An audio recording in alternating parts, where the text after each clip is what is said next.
à minuit en intégralité. Pauline Rovna qui est avec nous d'ailleurs. Bonsoir Pauline et bienvenue. Stanislas Guerini, bonsoir. Vous êtes député de La République En Marche de Paris, porte-parole du groupe à l'Assemblée nationale. Bonsoir Jean Messia, bienvenue. Vous êtes membre du bureau national du Front national, délégué national aux études. Philippe Besson est avec nous. Bonsoir Philippe Besson. Vous avez écrit un personnage de roman chez Julliard. Vous avez suivi Emmanuel Macron au cours de cette campagne. Et puis Ruth Elkrief est toujours avec nous également. Bonsoir Ruth. Stanislas Guerini, que vous avez passé la question, Pauline Rovna, pour ce film. Je vous pose un peu la question que je posais tout à l'heure à nos autres invités. À quel moment est-ce que vous vous êtes dit, on peut le faire, on peut y arriver? Vous étiez là dès le début. Hein. Oui, moi j'étais là dès le début. Pour tout vous dire, je me suis pas forcément reconnu dans ce qu'on a vécu dans le documentaire que j'ai vu. Moi, c'est ce que j'ai expliqué à Pauline quand on a passé un moment ensemble. Au fond, on avait une démarche qui était différente. On se posait pas 36 questions tout du long. On voulait faire quelque chose qui était de parler directement aux Français, que j'ai trouvé assez absent, ce documentaire. Pas une fois on parle des Français dans ce documentaire. Pas une fois on parle de l'attente, parce que les Français, ils ont eu de l'audace en réalité. Ce sont eux qui ont fait le casse dont vous parlez dans ce documentaire. Ce sont eux qui ont voté pour Emmanuel Macron, qui se sont sortis du piège politique dans lequel on essayait de les enfermer au fond dans cette élection. Vous avez bien répondu à une aspiration, si cette oui, il y avait l'aspiration que vous décrivez. Mais à quel moment, du coup, vous dites on peut nous transformer ça et répondre à ce besoin, à cette envie? Mais c'était une question qu'on posait tout au long de cette campagne. Et à chaque fois, la réponse qu'on apportait, c'est de se dire faisons en sorte qu'on mette en place les conditions pour lesquelles le mouvement qu'on est en train de créer, En Marche, un mouvement citoyen, rende les choses possibles. Vous comprenez ce que je veux dire, Stanislas Guerini? Non, mais j'entends. On voulait peser sur l'élection présidentielle. Et ça, c'était extrêmement clair depuis le début. Parce qu'on pensait que c'était un rendez-vous qui était très important pour le pays, qu'on n'avait pas le droit de manquer. Ça, Emmanuel Macron l'a toujours exprimé comme ça. Mais de quelle façon? Et avec l'idée d'une victoire, ça a été très progressif. Et ensuite, on sait, quand on se lance dans une élection, forcément, c'est pour gagner. C'est pour porter les idées auxquelles on croit au pouvoir. Mais c'est ça qui nous importait. On sentait bien qu'il y avait dans le pays quelque chose qui était complètement coincé et qu'il y avait une aspiration des Français que nous, on rencontrait. Vous l'avez un peu raconté, d'aller à la rencontre des Français. Vous n'avez pas du tout parlé, par exemple, de la Grande Marche. On a essayé d'aller écouter les gens. Parce qu'on ne pouvait pas faire un film de 2 heures nous raconter ce soir, oui, mais il y avait un angle bien précis sur ce film qui était cette narration sur la prise du pouvoir. Sur cette prise du pouvoir. Voilà, évidemment qu'il ne peut pas être complet. On pourra toujours trouver des choses à redire ou manquantes à ce film de Pauline et de Jérémy Trottin, mais cet aspect-là, pour le coup, raconte cette prise du pouvoir. Jean Messia, vous l'avez vécu dans l'autre camp, celui de Marine Le Pen, qui s'est retrouvée face à Emmanuel Macron au cours de cette élection présidentielle au deuxième tour. Quel regard vous portez rétrospectivement sur cette campagne et sur ce candidat qui a surgi face aux Français, qui n'était pas un personnage public, faut le rappeler, un an avant qu'il se lance, les gens le découvrent seulement. Là, c'est peut-être la seule fois où je serais d'accord avec M. Guerini, c'est que je ne me suis pas du tout reconnu non plus dans ce documentaire. D'abord parce qu'il n'y est quasiment pas question de Marine Le Pen et de sa campagne. C'est quand même assez incroyable, surtout vers la fin. Je dirais que ce documentaire est bon. C'est un documentaire sur Emmanuel Macron. Mais tout à fait, mais enfin, Emmanuel, justement, est-ce qu'Emmanuel Macron était seul, suspendu, sans aucun adversaire, bon, je crois pas. La deuxième chose, c'est que ce documentaire, si vous voulez, part d'une hypothèse qui, à mon avis, est fausse, mais qui, du coup, rend le documentaire un peu biaisé, c'est que Emmanuel Macron est un homme seul. Or, pour nous, Emmanuel Macron n'est pas un homme seul. Emmanuel Macron incarne un système. Il est très peu question du contexte géopolitique, notamment du Brexit et de l'élection de Donald Trump, qui ont eu lieu quelques mois avant l'élection présidentielle française. Et on voit bien, si vous voulez, que cette élection de 2017 a été à nul autre pareil. C'est-à-dire, on n'a pas attaqué les programmes, on n'a pas attaqué les idées, c'était pas la démocratie des idées, on a attaqué les candidats eux-mêmes, à la fois Fillon sur ses costumes, etc. Et puis ils se sont torpillés eux-mêmes, pardon. Alors les deux, parce que je pense que Emmanuel Macron a également un certain nombre de casseroles d'ailleurs qui sont en train de ressortir les unes après les autres et dont il a été fort peu question pendant la campagne, alors que par exemple sa déclaration de patrimoine, j'ai lu tout un tas d'écrits d'avocats fiscalistes, la déclaration de campagne d'Emmanuel Macron qui a été stampelisée, passez-moi l'expression, par la haute autorité pour la transparence de la vie publique. On voit bien qu'il y a des incohérences. Sur les locations de salles, il y a encore un article aujourd'hui qui dit qu'il a bénéficié de la quasi-gratuité d'un certain nombre de locations de salles pendant la campagne. Bon, évidemment, il bénéficie quand même, Emmanuel Macron, et l'incarnation, c'est pas... Enfin, on va pas me faire croire, si vous voulez, on peut faire croire à personne qu'Emmanuel Macron, dans un pays comme la France, est un candidat qui, à la sueur de son front et à la force de son poignet, est arrivé sans être... Alors Jean Messia, je vous interromps juste pour que Pauline nous rappelle pourquoi qu'elle a démontré. Vous avez choisi cette forme narrative sur ce point précis. Eh bien, nous, on a choisi de filer la métaphore avec le casse du siècle parce que d'abord, c'est une métaphore qui a été employée par certaines personnes dans l'entourage d'Emmanuel Macron. Puis, on s'est appuyé sur les mots qu'il a utilisés dans la presse présidentielle en janvier dernier en disant « Je suis le fruit d'une forme de brutalité de l'histoire et je suis le fruit d'une effraction ». Et partant de là, on s'est dit, de toute façon, il y avait une stratégie et on a voulu décrire au mieux et au plus près avec les personnages qui l'entouraient, comment il a gravi peu à peu les échelons du pouvoir. Et nous, l'angle, c'était ça, c'était comment on passe de l'Élysée à l'Élysée en s'entourant des gens qui l'ont aidé. Excusez-moi, hein, mais le travail d'un journaliste, si je puis me permettre, c'est pas d'avaliser ce que dit le candidat. Mais je n'avalise pas. C'est aussi de le critiquer j'ai enquêté, et de chercher derrière les coulisses la façon dont ça s'est passé. J'ai enquêté pendant 2 mois et demi, donc oui, justement, mais ça se voit pas. Dans le documentaire, ça se voit pas en tout cas. Ce que je trouve formidable, c'est cette facilité qu'ont les hommes politiques, ne le prenez pas nécessairement personnellement. Monsieur Messia nous expliquer comment est fait notre métier, alors que nous ne permettons jamais de nous expliquer comment faire le vôtre. Ça, c'est pas vrai, ça. Non, pendant la campagne présidentielle, j'ai eu des tas de leçons là-dessus et j'ai rien dit. Il y a dans le documentaire, dans le document de Pauline et Jérémy, des éléments sur la manière dont est organisée la campagne sur le plan, y compris financier, mais aussi l'organisation des rendez-vous, des réunions, qui sont des récits. Le document est un récit, c'est un grand reportage, c'est une narration, c'est l'histoire dans les coulisses, parce que on voit bien le profil des personnages, on voit bien leur trajet, et la décision se fait peut-être progressivement, c'est ce que vous dites, mais on peut aussi partir du principe qu'elle était quand même, peut-être même inconsciemment, celle d'Emmanuel Macron et qu'il l'a mise en musique et qu'il l'a réalisée. Je n'ai pas dit que le documentaire était faux. Hein. J'ai simplement dit parce que c'est pas un documentaire. Le document, je n'ai pas dit qu'il était faux. J'ai simplement dit qu'il était incomplet et que en adoptant une vision un peu étriquée des choses, ça s'appelle un angle. Oui, tout à fait. Mais moi, je ne crois pas, si vous voulez, qu'Emmanuel Macron soit un candidat comme ça qui vient. Moi, je pense qu'il y a vraiment un contexte. Il y a un système qui a été vaincu aux États-Unis par Donald Trump, qui a été vaincu par le vote du Brexit. La France, à ce moment-là, apparaissait comme... Excusez-moi, juste pour Stanislas Guerini s'exprimer aussi. Le système que vous décrivez, en réalité, c'est celui que les Français ont choisi de mettre en place en rejoignant très massivement En Marche. J'ai aucune leçon à donner sur le documentaire, très clairement. Moi, je suis là pour dire ce que j'ai vécu. Et ce que j'ai vécu, c'est l'émergence absolument incroyable d'un mouvement citoyen. De la société civile. De la société civile, qui reste un mouvement citoyen. Dans les premiers jours, dans les premiers mois, on voit arriver par milliers, par dizaines de milliers, les adhésions. Alors je me rappelle, on en parlait avec des journalistes. On disait, mais regardez, les choses prennent, etc. Je me souviens même qu'on disait, c'est facile, il suffit de cliquer. Exactement. On ne croyait pas aux chiffres de ce qui était en train de se passer. Les gens disaient, oui, bon, c'est facile, ou en réalité, voir vos chiffres sont faux. Et nous, on voyait qu'en fait, cette proposition politique de dire, on va essayer de dire les choses un petit peu clairement. On va dire, nous, notre projet, c'est l'Europe. On le met au cœur de ça. On veut réconcilier l'idée de l'égalité, celle de la liberté, de faire en sorte qu'il puisse y avoir un projet d'émancipation dans une société qui est bloquée. On a mis cette proposition politique face aux Français avec, je crois qu'on peut le dire, un peu de sincérité. Ce qui manquait peut-être dans le jeu politique, et les choses ont prise. Et moi, mon sentiment, c'est que ce sont les Français qui ont pris le pouvoir dans cette élection. Ce sont eux qui ont, derrière Emmanuel Macron, qui avait un parler clair, un parler vrai, qui ont décidé que les choses allaient changer. On s'était laissé enfermer dans un système politique où on disait les choses sont comme ça, la gauche nous propose toujours le même système, la droite en face, on est dans une posture, les gens se tapent dessus bien tranquillement, on va déranger un peu ce jeu-là, et ce sont les Français qui ont été le troublion de cette élection présidentielle. Ce qui est sûr, Philippe Besson, là où vous avez raison Jean Messia, c'est qu'il y a un contexte international auquel la France participe aussi.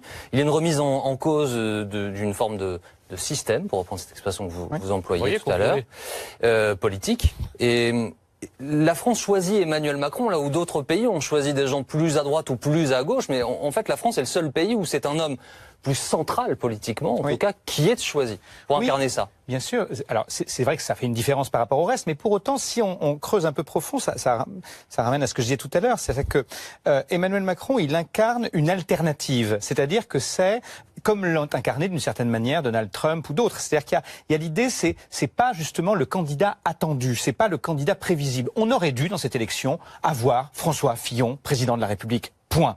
C'était ça le résultat qu'on nous promettait, c'était certain.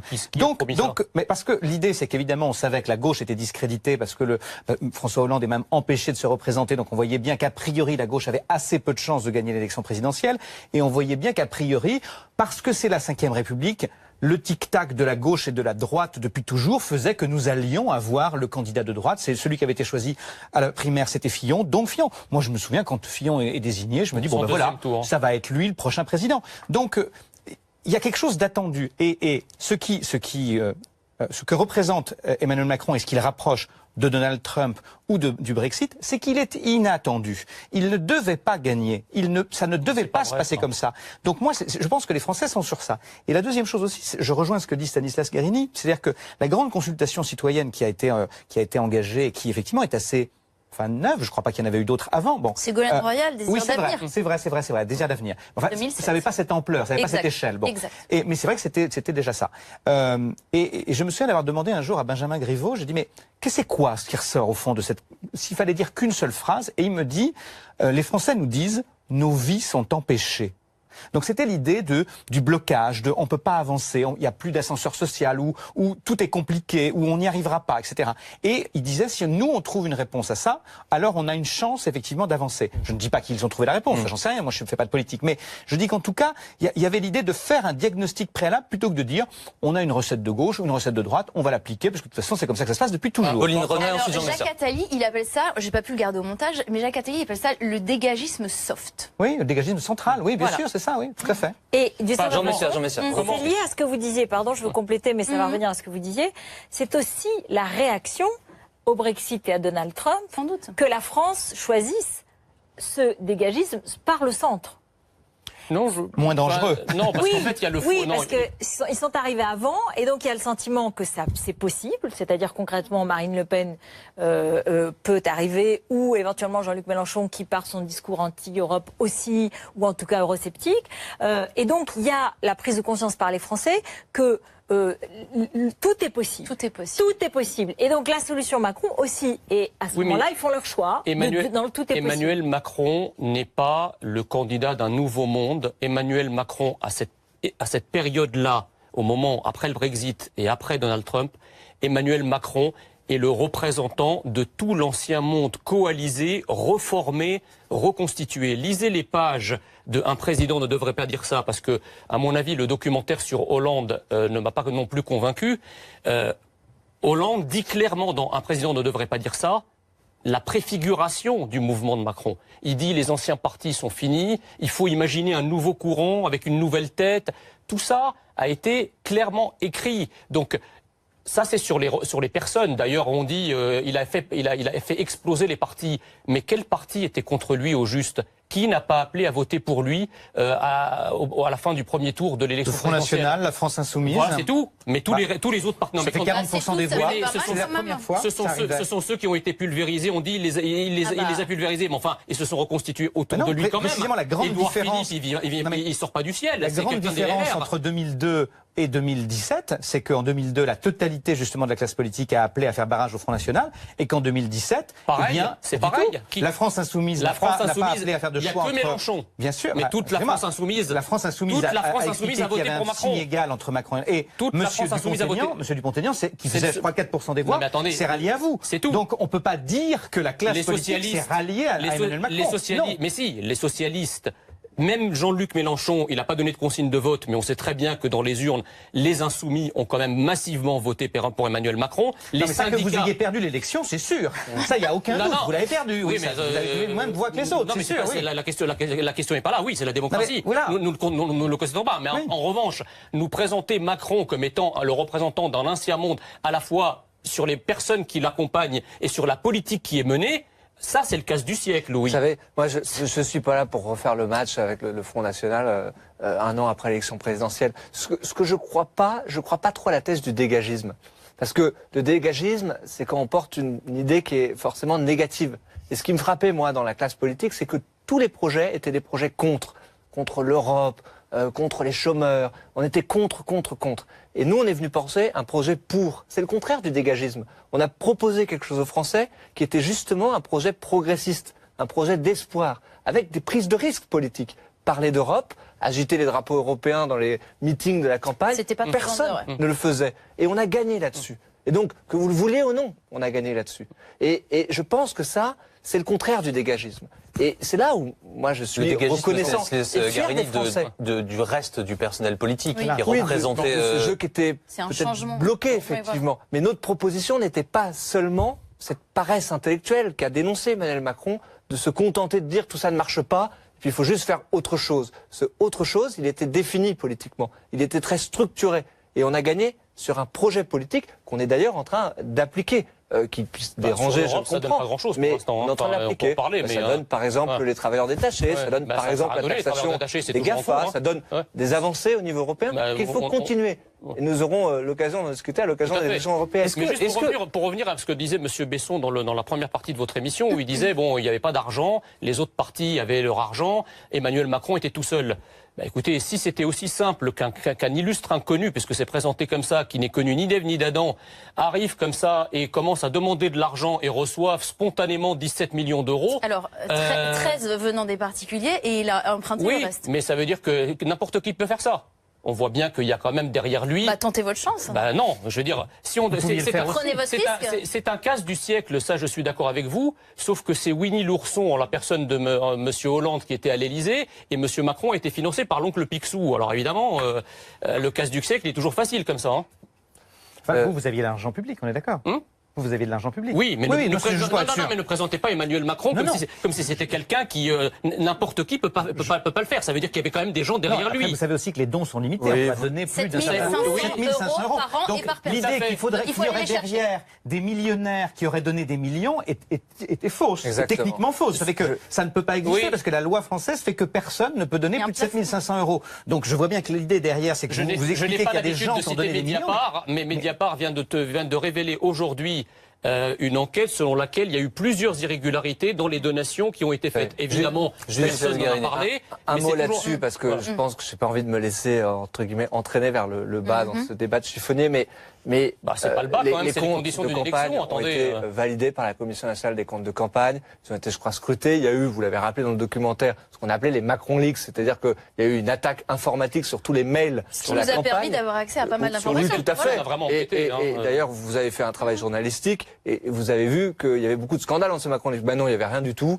Il y avait 2-3 phrases, peut-être avec quelques mots borderline. Il n'y avait absolument aucune information qui pouvait démontrer une irrégularité. Tout a été mis en ligne. Il n'y avait absolument rien dedans. Donc vous pouvez très bien refaire le match comme vous voulez. Pendant cette campagne. Sinon, soyez précis. Pendant cette campagne. Dans les débats, Emmanuel Macron avait dit à Marine Le Pen qu'à un certain niveau, ça peut être de la diffamation. Donc soyez précis. Et dites si vous avez des choses en tête. Moi, j'ai pas enquêté, si vous voulez. Non, j'ai pas enquêté. Vous contentez peut-être de brasser. Je fais référence à ce qui sort dans la presse de la part de journalistes qui eux ont enquêté. Qu'est-ce qui est sorti? Mediapart. Oui. Voilà. Donc sur un certain nombre d'irrégularités liées à des dépassements de plafond. Par exemple, des donateurs qui ont donné plusieurs fois le plafond autorisé, plusieurs donations. Voilà. Moi, c'est pas moi qui le dis, c'est Mediapart. Allez les attaquer si vous voulez. Mais si vous voulez Je pense qu'ils sont ravis du coup de pub ce soir, Jean Messia. Je voudrais qu'on parle, s'il vous plaît, de ce qui s'est passé juste ensuite, puisqu'on a abandonné là avec vous, Pauline, Emmanuel Macron au moment où il entre à l'Élysée. Ruth, on a parlé de ce paysage politique qui est un champ de ruines derrière l'élection d'Emmanuel Macron. Emmanuel Macron, quelqu'un d'autre, il se trouve que c'est comme ça. La reconstruction est-elle empêchée par cet homme à l'Élysée? Est-ce qu'il continue de jouer de l'influence pour être seul là avec une opposition qui est aujourd'hui structuré autour... D'abord, il y a eu une surprise. C'est-à-dire qu'il y a eu le projet, enfin pour beaucoup, y compris François Bayrou, et François Hollande le raconte dans son livre, on pensait qu'il allait faire une forme de coalition à l'allemande avec d'autres partis, et notamment le PS, et même François Bayrou le pensait avec le MoDem, et donc d'une façon totalement différente, c'est-à-dire avec un projet gouvernemental, et qui serait signé au bas de page par plusieurs partis. Et c'était quand même c'était vraiment ça a duré quelques temps. On a pensé que c'était son projet. Et puis petit à petit, on a vu un Emmanuel Macron qui a de plus en plus endossé le costume jupitérien et qui s'est dit mais pourquoi est-ce que je vais m'embêter avec d'autres partis? J'ai le mien et je vais le renforcer. Alors c'est là qu'on peut se poser beaucoup de questions sur est-il assez fort aujourd'hui? Y a-t-il assez de personnalités fortes pour relayer sa parole? Est-il assez fort dans sa structure pour les prochaines élections, pour les prochaines échéances? Tout cela, c'est en germe là. C'est-à-dire qu'effectivement, il y a un côté, une banque de copains, et puis un homme influent qui connaît aussi beaucoup de monde dans Paris. Et c'est l'ensemble et puis la rencontre avec des Français qui attendent que tout bouge. C'est ce mélange de circonstances, et c'est aussi l'histoire avec un grand H, hein, c'est ce qui s'est passé. Et il y a aussi des fragilités. Les fragilités, c'est un parti qui effectivement vient de ce mouvement citoyen, dont beaucoup de citoyens peut-être sont aujourd'hui un peu sur lesquels ils sont un peu circonspects, des personnalités fortes mais pas suffisamment. On a vu un sondage sur le côté un peu inconnu des ministres, le parti est-ce qu'il joue suffisamment son rôle, etc., etc. Bon, mais ça, ce sont les fragilités pour les années qui viennent, et je pense dont Emmanuel Macron, Édouard Philippe et vous-même comme député en êtes conscients. Mais donc il y a eu une évolution. Il ne fait pas la coalition et il fait un parti majoritaire, enfin qu'il espère majoritaire à l'élection législative et qui effectivement du coup démontre qu'il rencontre le désir des Français, puisque les élections législatives sont un succès très clair et qui naturel, ça. Oui. C'est naturel. Traditionnellement, c'est naturel. Bien sûr, mais c'est un mouvement aussi qui n'existait pas il y a quelque temps. Donc c'est quand même intéressant. Il fait ses preuves à cette occasion. En revanche, aujourd'hui, on peut dire que ces faiblesses, elles sont là aussi. Mais vous savez, je pense que les Français, après l'élection, ils n'attendaient pas de tractation. Ce que vous décrivez, c'est ce que les Français attendaient. Non, c'est le système à l'allemande qui existe et qui existe dans beaucoup d'autres pays européens et qui aurait pu exister. Je crois ni compromis, ni compromission. C'est-à-dire que on proposait aux personnalités politiques qui voulaient rejoindre ce projet de dire ce qui est important, c'est ce qu'on veut bâtir ensemble. C'est pas votre passé politique, c'est qu'est-ce qu'on veut construire. Et donc, on ne demandait pas aux gens de se compromettre. En revanche, il n'y avait pas de compromission sur ce qu'était notre projet politique. Et donc ça, c'était un bloc, parce que c'est comme ça qu'on l'avait proposé aux Français. Il avait sa cohérence, libérer, protéger, rassembler. C'était ce projet-là. Et je crois que les Français n'attendaient pas qu'on dévie de ce projet. Après, qu'on ait du boulot pour continuer avec nos comités locaux à avoir un ancrage local, évidemment. Et moi, je l'assume bien. On est un parti qui est un mouvement politique très jeune. On a beaucoup de travail à faire, de structuration. On est en train de s'y atteler. C'est beaucoup d'énergie. Donc, on a beaucoup de travail devant nous. Donc, ces faiblesses, je les assume. Mais ce qui donne de la force, c'est de garder cette sincérité citoyenne et de faire le projet pour lequel on a été. Philippe Besson, vous êtes entretenu de ça avec Emmanuel Macron, cette classe politique qui vole en éclats autour de lui, hein? Oui, on en a parlé un petit peu, mais ce qui m'a frappé, c'est que justement, quand je lui ai posé la question de qu'est-ce qui allait arriver après, il était convaincu justement que le paysage politique allait être profondément recomposé, alors que moi, c'est ça que je ne suis pas un bon politologue, j'étais persuadé que pas du tout. Très mauvais visionnaire, Philippe Besson. Non, mais moi j'étais persuadé que la nature ayant horreur du vide, on reviendrait aux choses naturelles et que tout le monde reprendrait sa place et qu'on aurait à nouveau un parti les Républicains fort, un parti socialiste qui peut-être se recomposerait, etc. Force est de constater effectivement qu'aujourd'hui, il y a cette atomisation du paysage politique continue et qu'elle est liée à des choses qui tiennent à l'élection d'Emmanuel Macron, mais qui tiennent aussi à d'autres choses. Bon, on sait que par exemple le Front National est en difficulté à cause du débat raté de Marine Le Pen et qu'aujourd'hui c'est un petit peu compliqué. Les sondages donnent Marine au même niveau. La deuxième chose, c'est qu'on voit bien que le PS n'arrive pas du tout à renaître de ses cendres et que c'est un tout petit peu compliqué. Et on voit bien que les Républicains se sont plutôt déportés vers la droite qui pourrait composer avec l'extrême droite. Donc ça laisse toujours un grand espace pour Emmanuel Emmanuel Macron. Pour autant, effectivement, je rejoins ce que disait Ruth Elkrief. Je pense qu'il s'annonce des échéances électorales, les européennes tout de suite, les municipales ensuite, et il va falloir incarner cela. C'est-à-dire que c'est une chose que cet espace politique d'Emmanuel Macron semble subsister, mais il va bien falloir... Il a existé parce qu'il y avait un homme qui est devenu président. Il faudra que demain, il existe parce que des gens seront députés européens, que des gens seront maires de villes, etc. Là, c'est le prochain défi qui l'attend, et je pense qu'à un moment, quand même, les partis traditionnels reprendront sans doute un peu de souffle. Merci à tous les 5. Merci d'avoir été avec nous. Merci d'avoir été avec nous ce soir. Merci, bravo. Pauline Revenage, Amit Trottin, Guillaume Bernard, Alexandre Funel. Macron à l'Élysée, le casse du siècle, un document, un film que vous pourrez revoir tout à l'heure à minuit. Aurélie Casse vous accompagne dans un instant. Moi, je vous dis à demain, 22h pour Grand Angle.